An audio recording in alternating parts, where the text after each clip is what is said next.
Diane has 40 years of work experience at a federal, state, and local level as a state program AT director, special education administrator, audiologist, and technical assistance provider.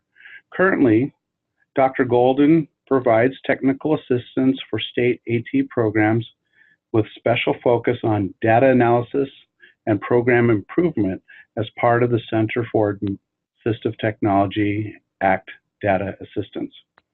She holds a PhD in Special Education Administration, a master's degree in audiology, and a bachelor's degree in speech-language pathology.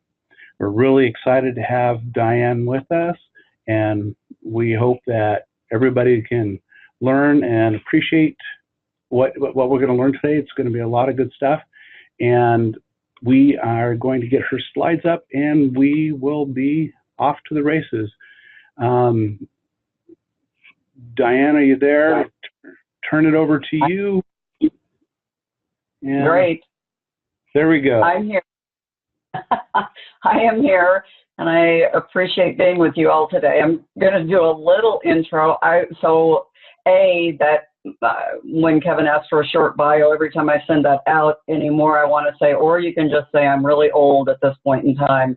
I've been around the block a few times. When I had to up it to 40 years, I thought, oh, that's kind of embarrassing. But anyway, I just did a webinar yesterday, and webinars are interesting because of the sterility of the interaction. This is a lot of information I'm going to walk through.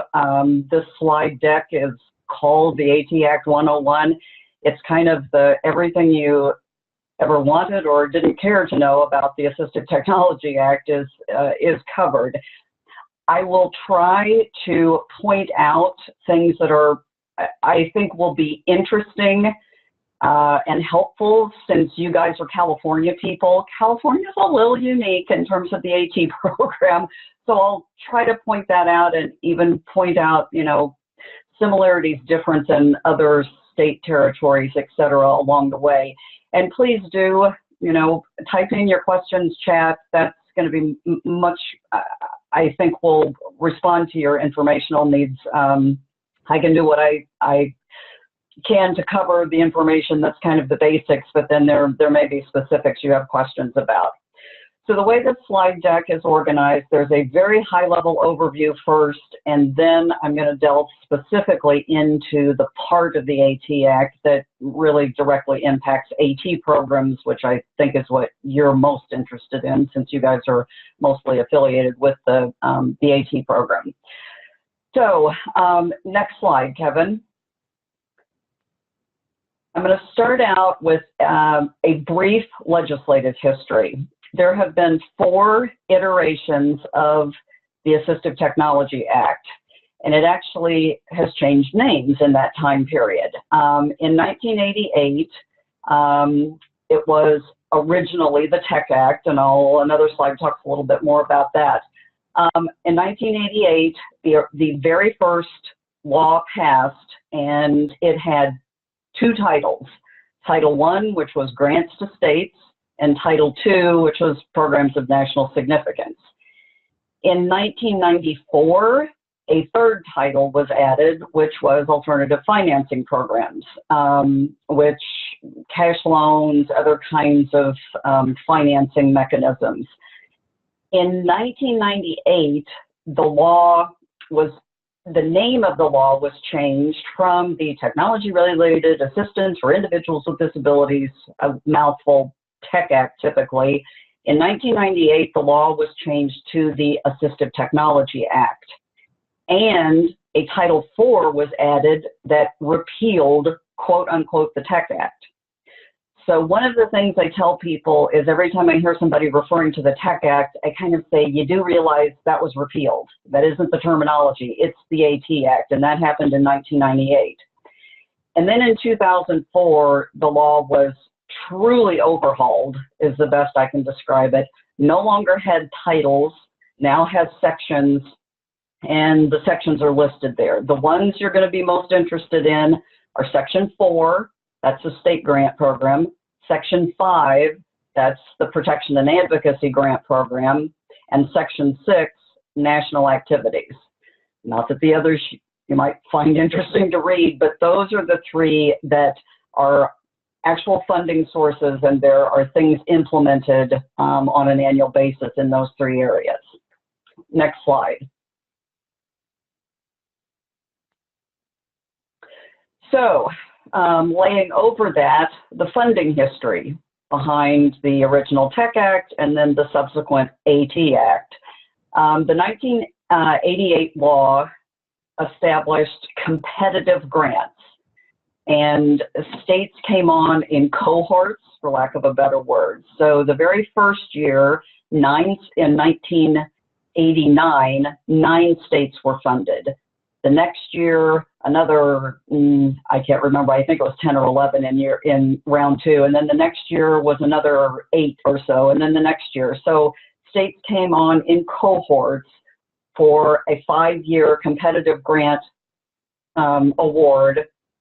And the first 3 years were supposed to be implementing the original grant proposal, and then the last 2 years were supposed to be this kind of phase out, and the state was supposed to take over.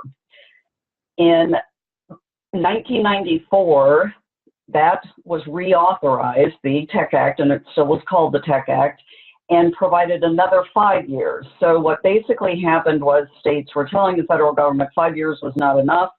We're not ready to phase out. The program still needs federal funding. So Congress agreed and funded another 5-year period. In this sequence, it was people would get their full funding, whatever that award level was. And then in year 9, they would drop down to 75%. In year 10, 50%. And then year 11, they would have 0 federal funding. So the idea was that the Tech Act was a time-limited piece of legislation, competitive grant, and after 10 years, it's done and states are on their own. In 1998, when the first 9 states would have been done on their own, no federal funding anymore, there was kind of a stopgap measure, which gave people a 3-year extension at this 50% level. If you reached your year 10, you kind of got to hang on for another 3 years. That law was just this, for lack of a better word, just this hang on till we can figure out what to do long term with this program. And so from the 1998 reauthorization, literally there were states who were at their 50% level in year 11 and 12, and from 2002 through 2004, those grantees literally just hung on a year-to-year basis because there was override language in an appropriations bill that says, okay, we'll save you for year 13 and still give you 50% funding. We'll save you for year 14 and still give you 50% funding. California was a late comer into the state AT grantee program. So you guys, I'm fairly certain, never got to this point where you were in the year-by-year thing. You were still in probably year 9, 10 by the time the 2004 reauthorization finally came around and put a permanent program in place. Next slide. So that's the funding history, which is a little convoluted, but the good news is by 2004 we got to something, and we'll talk about it more in subsequent slides, a ongoing stable funded program, not a time-limited discretionary grant program. At the same time, this these different laws, 2 versions of a Tech Act, an original AT Act that was kind of a limp along, and then a permanent one. There was also a ping-ponging back and forth of the directive from Congress about what they wanted states to actually do with this money. So in 1988, the original Tech Act was really focused on serving people with disabilities and getting AT to them in their hands one way or another, with the exception of directly buying AT and providing it to people with the AT federal money. That was and has been consistently always prohibited. The federal government did not want these dollars used to purchase AT directly for a recipient. So the original law was discretionary grant, very flexible.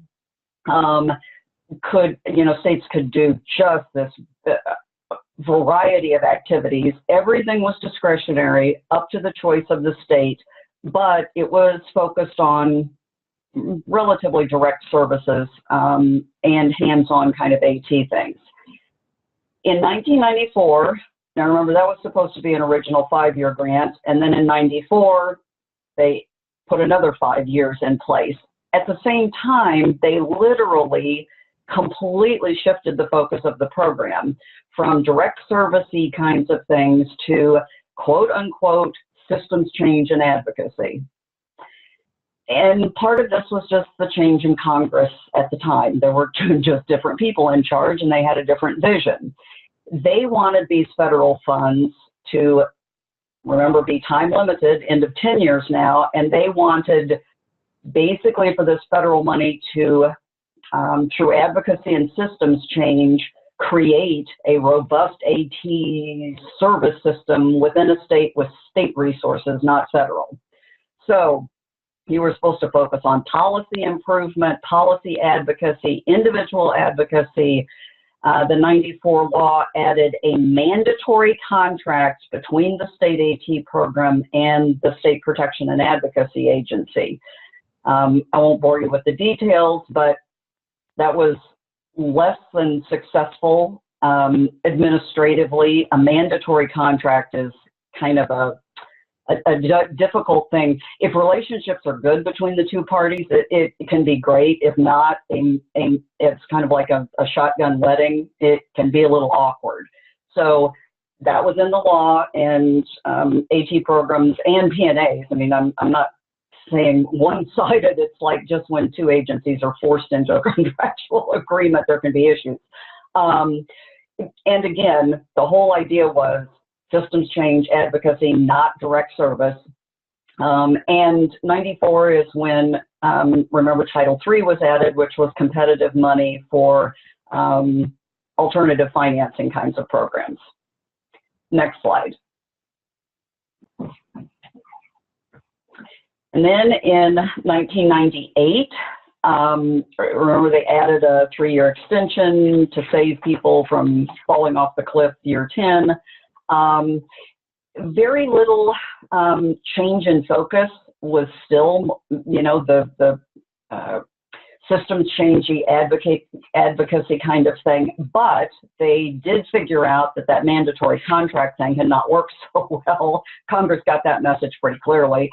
So instead, they separated out the state AT program grants from PNA grants and the national grants, and actually prescribed percentages. So they're going to appropriate this big bunch of money for AT Act. 87.5% of it's going to state AT programs, 7.9% is going to protection and advocacy.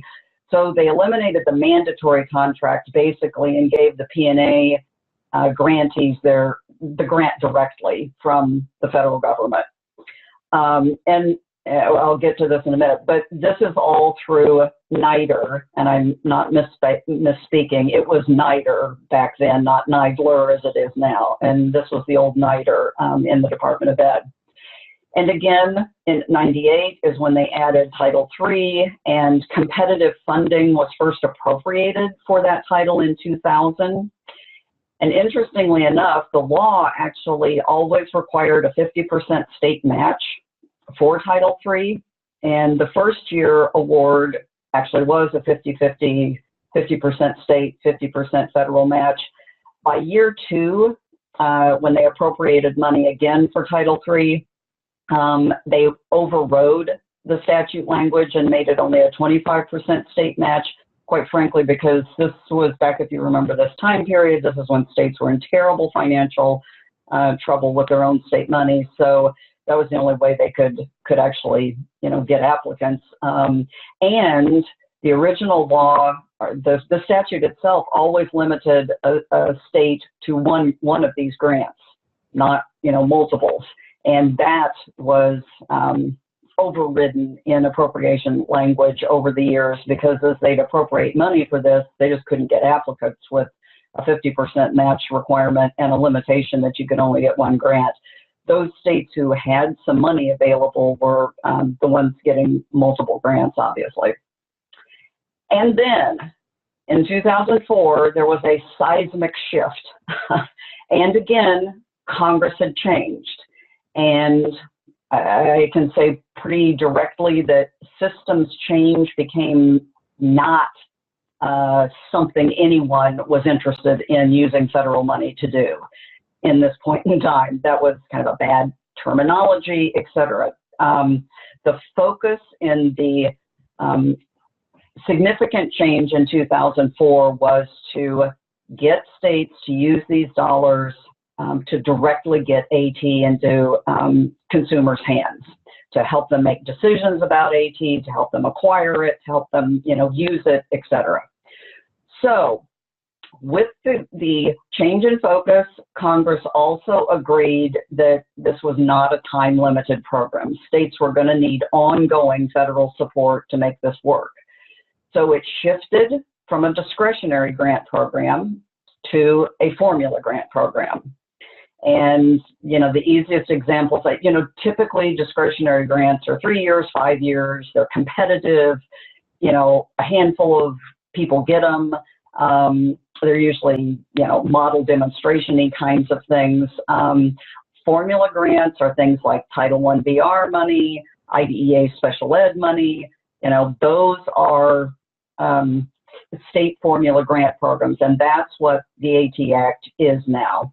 On the DD side of things, the DD Act has the Developmental Disability Councils. That's a state formula grant program.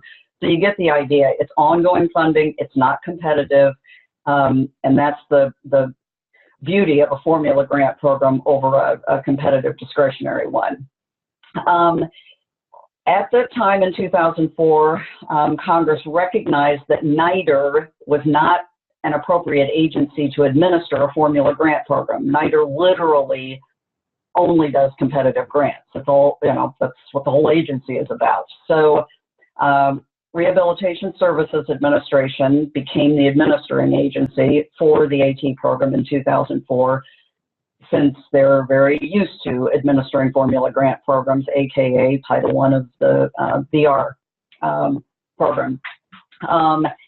And at this point in time, the law set up a set of mandatory activities with a little bit of flexibility for states, and they folded the financial loan alternative financing program into this mandatory core set of activities that AT programs were supposed to implement. Next slide. So since 2004, there have really been no significant attempts to reauthorize the law. And I honestly think part of that is because it's small. It's a relatively small program. And quite frankly, I think part of it is because the law works pretty darn well. Not that there aren't things that couldn't be improved or tweaked, but it just doesn't have glaring issues that are wreaking havoc on people. So, I mean, kudos to the folks who were involved in the 2004 reauthorization. It seems to have been fairly well thought through, and it seems to work relatively well for state grantees. The change that has happened since 2004 was the Workforce Investment and Opportunity Act in 2014 transferred the administration of the program from Department of Education Rehab Services Administration to Health and Human Services Administration and Community Living. And interestingly enough, when the program moved, the three sections, remember Section 4, State AT programs, Section 5, Protection and Advocacy grantees, and Section 6, National Activities, these sections kind of went different places within ACL. In RSA, they were all together, or relatively together at least. In ACL, the Section 4 State AT programs are administered by the Center for Integrated Programs. Section 5, the P&A grantees, are administered by the Administration on Disabilities, which the rationale is that's where all the other protection and advocacy programs are. That's where the core, PAD, PAMI, PAIR, they all have their acronyms, PAVA, the voting, all of that is administered in the Administration on Disabilities and ACL. So it made sense for Section 5 of the AT Act to be administered in that unit also. And then Section 6 activities are administered with Center for Independent Programs, since most of those, that's the general TA and data TA that I work on, and those are most directly applicable to the state AT program Section 4 grantees. So they are also in the Center for Integrated Programs. Having said that, there's a portion of the national programs that does go over to the Administration on Disabilities, because NDRN, the national organization that represents the protection and advocacy agencies, provides their technical assistance, and they do get some dollars from Section 6 to provide TA to the Section 5 AT Act protection and advocacy grantees, which those are known as PAATs. You gotta love P&A and all their PA acronyms. So anyway, next slide. So things that I'm sure you're going to be interested in, and to see how California fits with everyone else. So the AT Act funding is, like I said, they're formulas. There's a formula for Section 4 and there's a formula for Section 5. Both are rather complicated formulas. Congress always has to do this in a relatively complicated way. The Section 4 formula provides that there should be a $410,000 minimum for states. Now let me back up, and I'm sure this is on the next slide, but we'll cover it now. So there's 56 total Section 4 grantees, 50 states, 2 non-states that are treated like states, Puerto Rico and DC, and then 4 territories. So there's 52 grantees that have a formula as if they're a state, which means they should have a $410,000 minimum. The minimum for the territories is $125,000. Right now, just to give you an idea where we are, there are 3-4, I think, grantees that are less than 410. And that we have never, since 2004, we have never gotten everybody to the 410 minimum. The 4 territories are at their minimum, the 125 minimum. The way the formula works, there was a base amount that every grantee had in 2004 when the law was reauthorized and went to a formula program. So every state has a base level from 2004, every state grantee. Based on how much more or less is appropriated in a fiscal year compared to that base amount that the grantee got, half of that is literally divided by 52 and distributed. So California gets exactly the same amount of that 50% of the total appropriation as Delaware does. The other 50% is based on population, and quite frankly, California gets, 80% of that. Well, California, Texas, and New York and Florida probably get 99% of that other 50%. So it is population-based, but not completely. So it's this 50-50 thing. Then the law says once the minimum is reached, which again, we've never gotten all 52 grantees to 410. If we get Wyoming's always going to be the last one because they're the smallest population-wise. If we get Wyoming to 410, then the additional dollars over the base is distributed 20% equally and 80% by population, which means if we ever get there, California will even get more of any increase than, smaller states. So that's the way the Section 4 formula works. Section 5 is completely different, and it basically skews those grantees to their minimum. So theirs is allocated by population first, but then they override and bring all the territories up to 30 and all the states up to 50, and then the extra is basically left at the population distribution.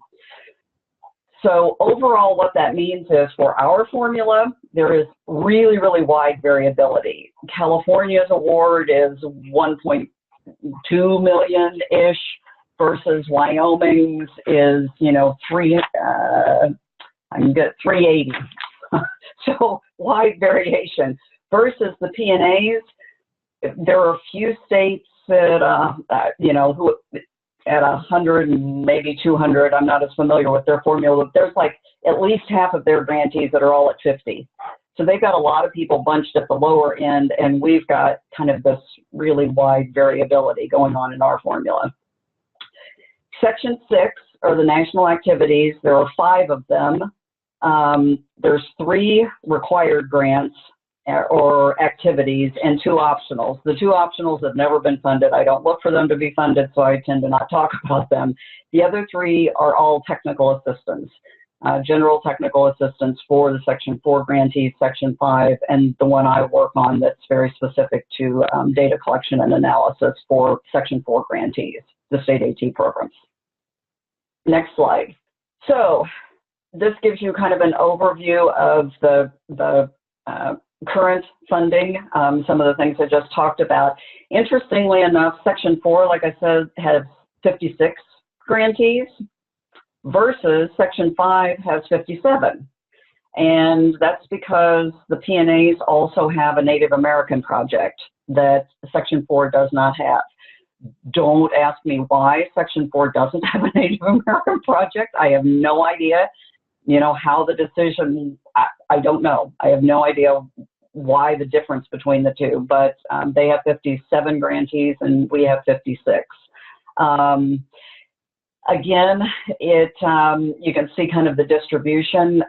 We've spent, it has been a slow crawl to get grantees up close to the 410 minimum, and we've still got a ways to go to get Wyoming up to that level. It seems like we take, you know, 2 steps forward and 1 step back with appropriations. We get a little bit of an increase and then there'll be a 1% withhold or something. So anyway, Section 6, like I said, there are 3 required activities, and those have been funded as one general technical assistance award, which is AT3 now, and CATADA is the data technical assistance. The 2 optional national activities that have never been funded is a national public awareness toolkit and some research and development.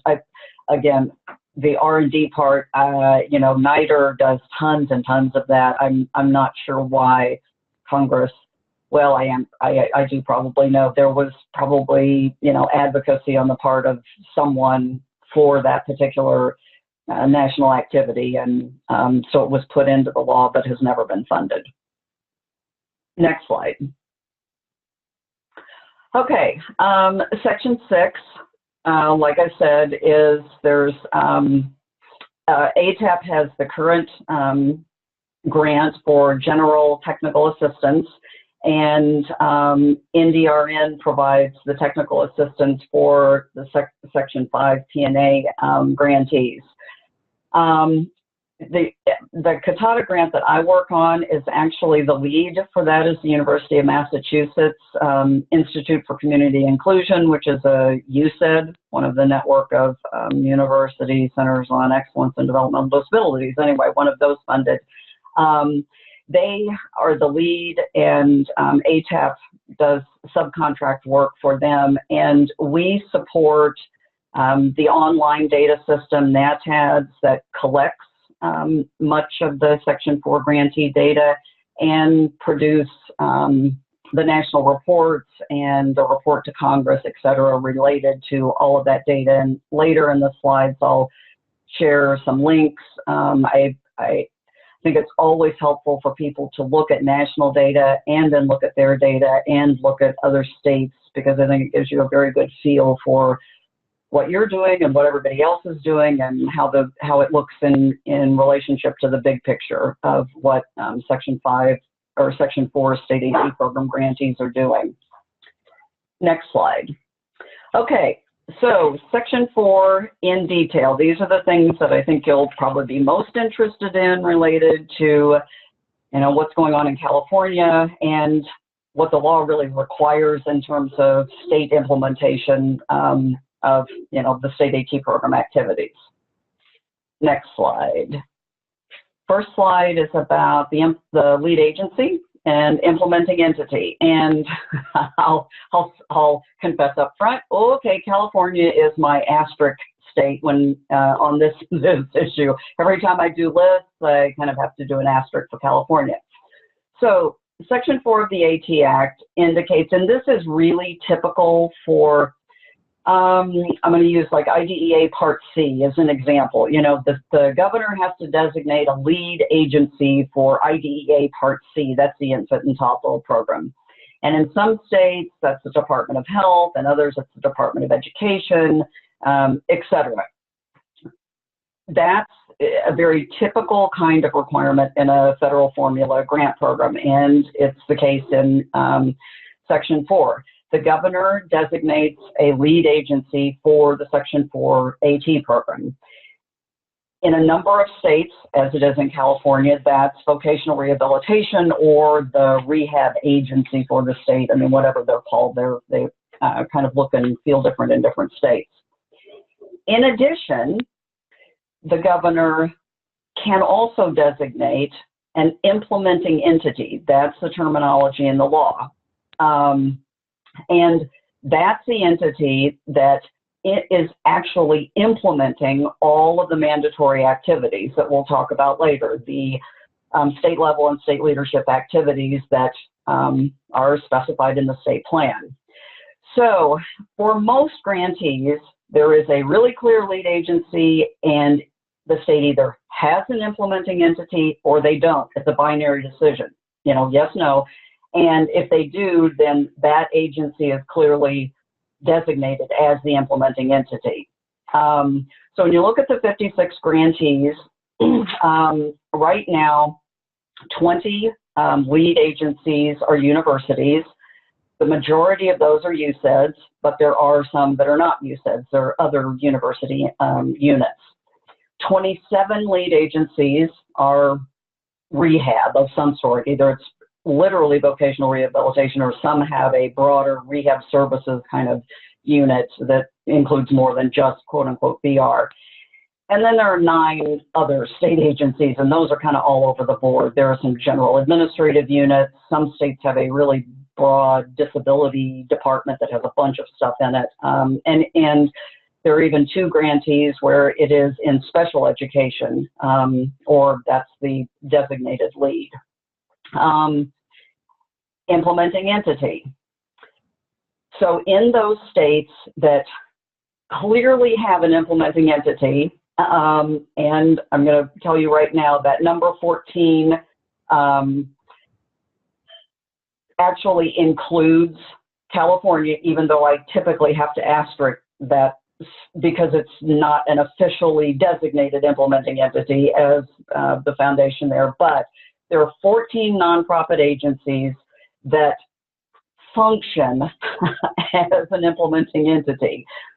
7 of them are literally, it's the Illinois Assistive Technology Program. It's a nonprofit that is an AT program. That's all they do is assistive tech. They're not, a bigger nonprofit. They don't do other things. In most of these states, they were specifically incorporated as a nonprofit to be the implementing entity for the AT Act. And in many of these, they did it when they got the first grant, the first discretionary grant in 1989 or 1990 or whatever. And just examples: Alaska, Florida, Hawaii, Illinois, Louisiana, North Dakota, Oregon. Those 7, it's literally the Louisiana Assistive Technology Program.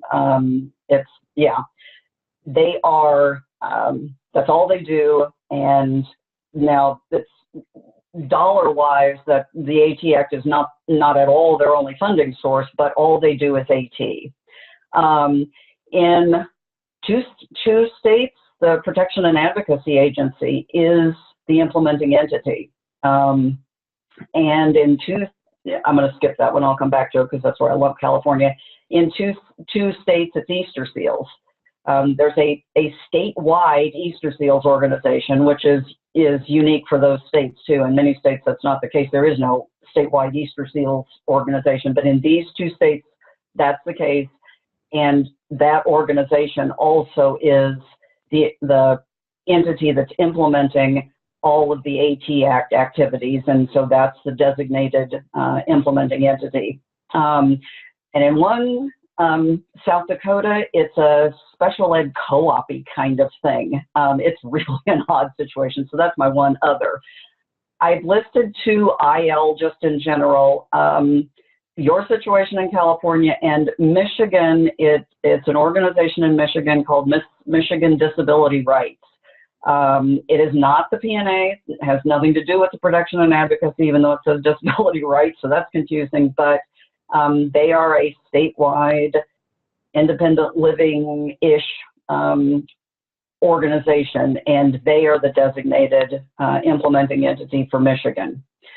Like I said, California, your situation with the foundation, and technically there's not an official implementing entity designation, and I know you guys probably are aware of, it's just the situation you're in, but you operate as if that's the implementing entity because they are responsible for implementing all of the Section 4 core activities. Other states do subcontracts, but they tend to do lots of them.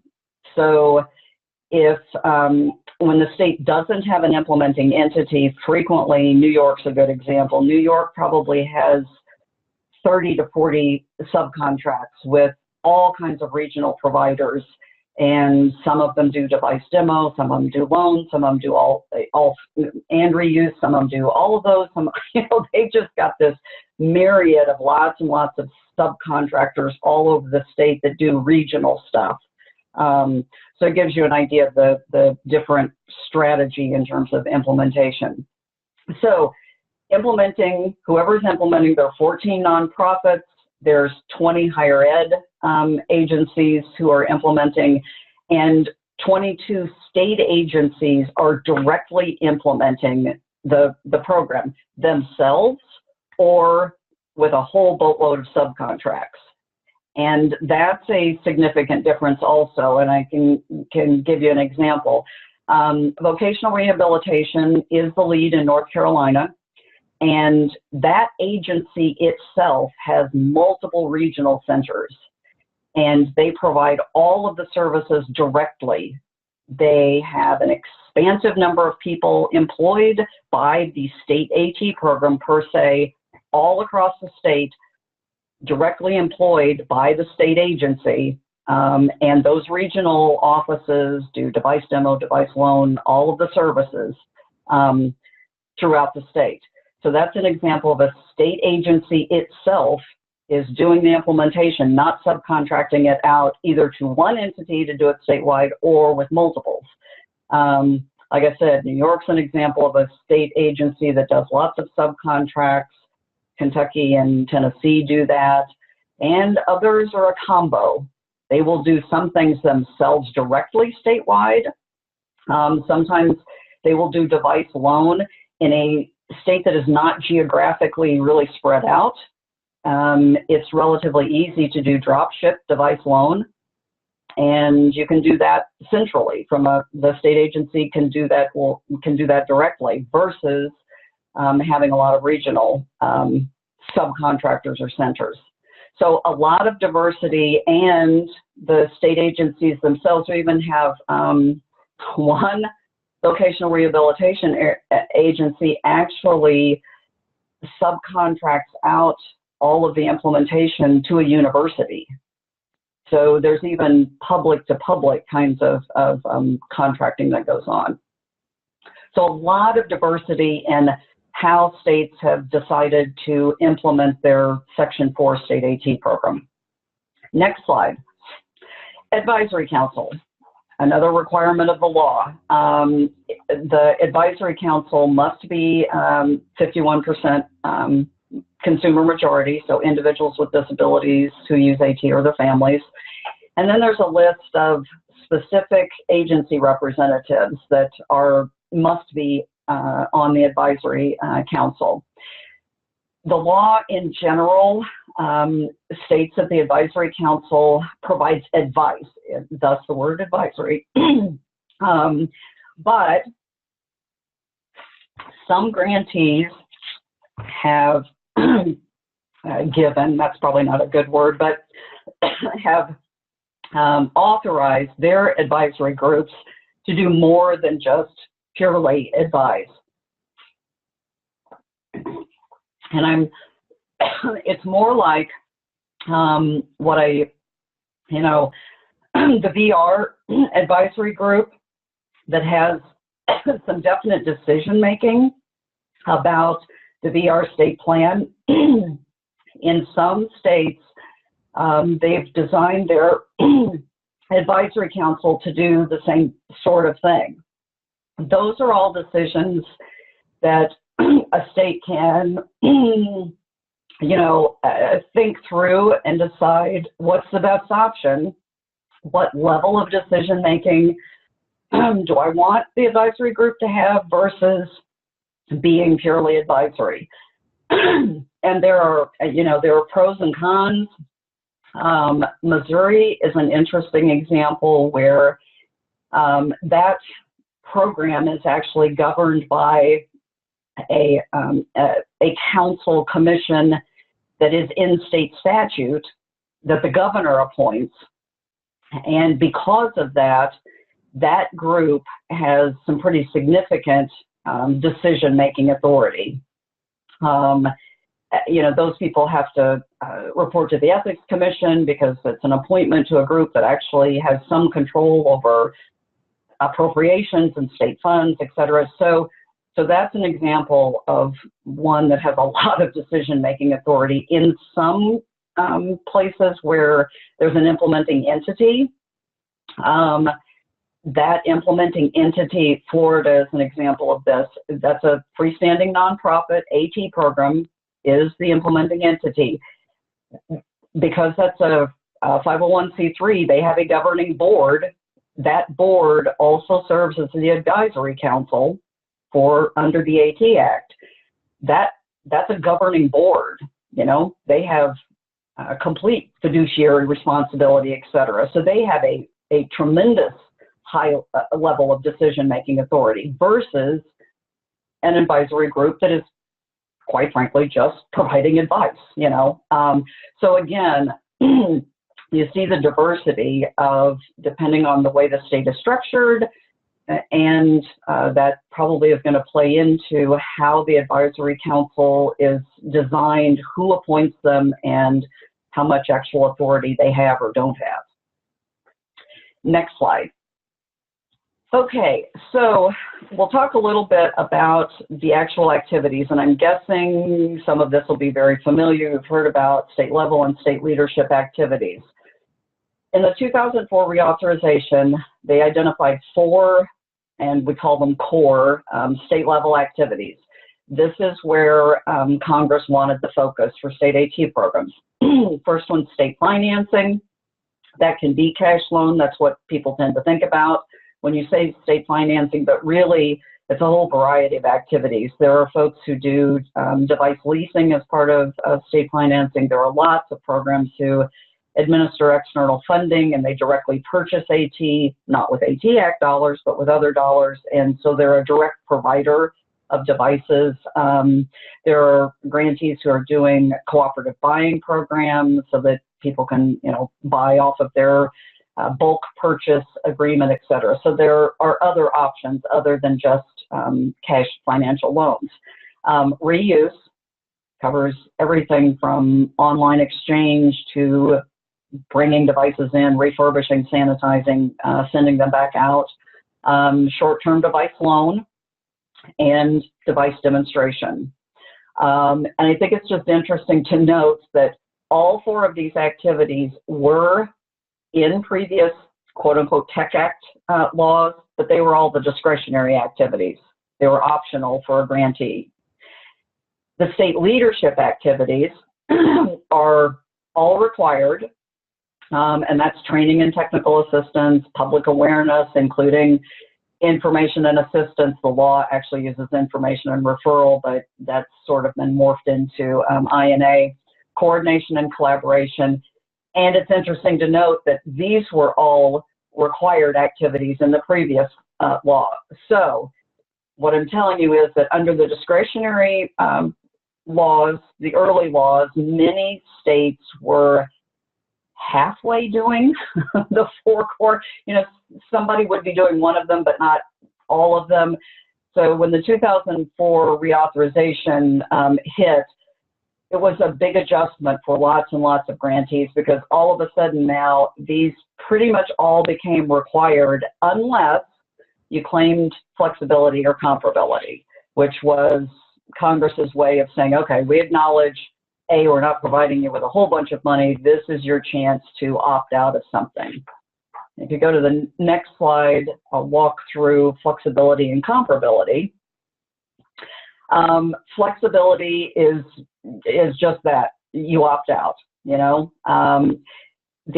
what Congress did put in place to not discourage grantees, but basically to say, okay, if you're not going to implement all 4 of those state level activities that we think are really, really important, if you're not going to do that, then instead of the requirement, the spending requirement that we are putting in, which says you have to spend at least 60% of your money on those 4 state level activities. If you're going to do less than 4 of them, then you have to spend 70% of your AT Act funds on 2 or 3 activities. You can actually claim flexibility and opt out of 2, which, thank heavens, nobody has ever done. It's the most anybody has ever flexed out of is 1, so they have 3 left that they're spending at least 70% on. So Congress this was the, okay, I'll give you this flexibility, but in return, you've got to allocate more and spend more of your funds to make sure you're really emphasizing these 4 activities.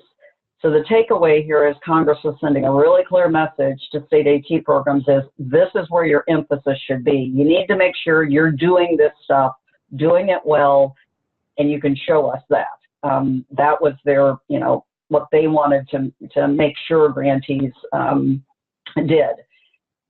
Comparability was a different kind of opt-out option, which was saying somebody else is already doing this statewide. There is no reason for me to duplicate this effort. And most typically that applies when there's another entity in the state who is operating a state financing activity. Specifically, it's usually a cash for loan program. So somebody other than the state AT program is operating the statewide cash loan program, and there's, it is not efficient or effective cost-wise, at least, for the AT program to try to duplicate that. So there's you can claim flexibility or comparability. If you claim comparability, there is no change in the required allocations. That's only when you're actually just choosing to opt out of an activity.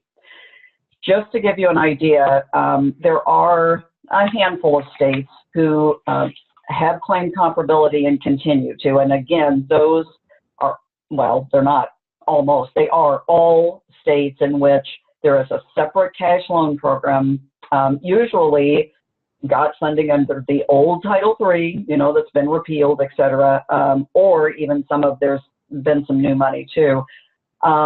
So it's, there's another entity operating and providing it statewide. Over the years, there have been a few grantees who have claimed flexibility in state financing. In other words, there is no other, anybody else doing it, but they just choose to opt out. state financing is where almost all of the flexibility and comparability claims have occurred. California did claim flexibility for a long time, until last year even, or this year maybe, basically, for device demonstration.